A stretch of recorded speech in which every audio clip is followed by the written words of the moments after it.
third type of individual difference that we're going to talk about in this class is known as cultural differences. And let me give you a little bit of a backstory on this. The scale that we are going to use, that has 5 dimensions, just like the Big Five, is based on work by Gerd Hofstede. Gerd Hofstede was a psychologist who worked at IBM for decades, starting in the 60s, 70s, and 80s.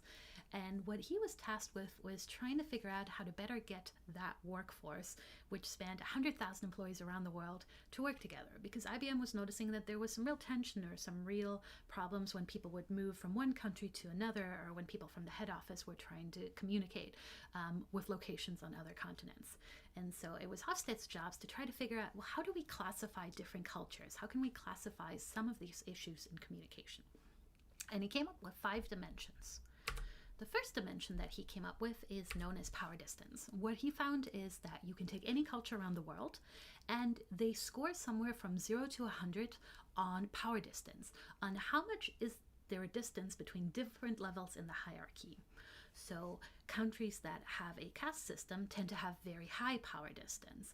If you think about countries where you would refer to me as professor, or where you would refer to strangers by their last name, countries where parents tend to have a very high authority figure and kids obey them, those are higher in power distance.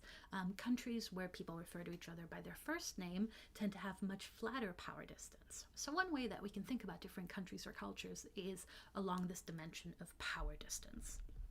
The second dimension he came up with is individualism versus collectivism.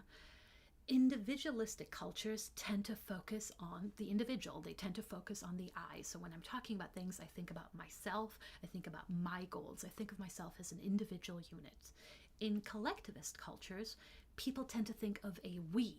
We are in this together, we are in a collective. So they think less about themselves, and their unit of analysis in the world is their family, their city, their organization, their country. So it is a we orientation versus an I orientation.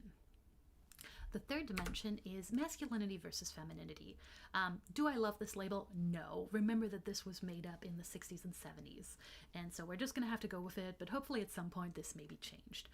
What this dimension captures is the extent to which a culture is embodying traditionally masculine characteristics, competitiveness, aggressiveness, confidence, versus traditionally feminine personality traits, so warmth, caring for other people, and kindness. And so you can think of countries that have a social security net, that have nationalized health care, that have a lot of unemployment insurance as more feminine cultures, whereas countries or cultures where you're kind of expected to fend for yourself. You're expected to either rise to the top or die trying. Those are more masculine cultures. The fourth dimension is high versus low uncertainty avoidance. To what extent do individuals in those cultures feel comfortable living with uncertainty? And so if you have cultures with high uncertainty avoidance, they don't like uncertainty. Their contracts tend to be longer. They have a lot more street signs. They have a lot more explicit directions. They tend to say what they mean. I'm from Germany. That is a classically, traditionally high power distance culture, right? Our contracts are incredibly long. There's street signs for everything. No one would ever jaywalk. We all are very blunt and direct with each other. Whereas low uncertainty avoidance cultures are much more comfortable with uncertainty. A lot is left unsaid. A lot is signified just by body language. How close am I standing to you? How am I acting with you? Am I smiling? So those are cultures where you have to draw on a lot of uncertainty and make sense of it. And then the final dimension is short versus long-term orientation. What is your culture's time frame? There are certain cultures that have very short-term orientation. If you think about the classically capitalist notion of, quarterly earnings reports, that's a very short-term orientation. We're always interested in what can we do in the next 3 months, so very short-oriented. Countries or cultures with long-term orientation take a much broader view. Where do we want our culture to be in 10 years, in 100 years, in 1,000 years? And that orientation tends to be both future-directed and into the past. So short-term orientation cultures don't take as much interest in their past. Everything is very much in the here and now. Long-term oriented cultures tend to think long-term both in the future and into the past. A lot of you are from the United States. If you are not, you are currently working or studying in the United States. So let's quickly go through that just as an example.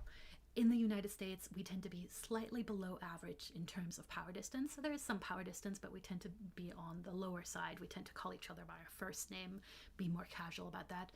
Very high in individualism. The idea of the American dream is your classic notion of individualism, right? That anyone can achieve something, but you're on your own.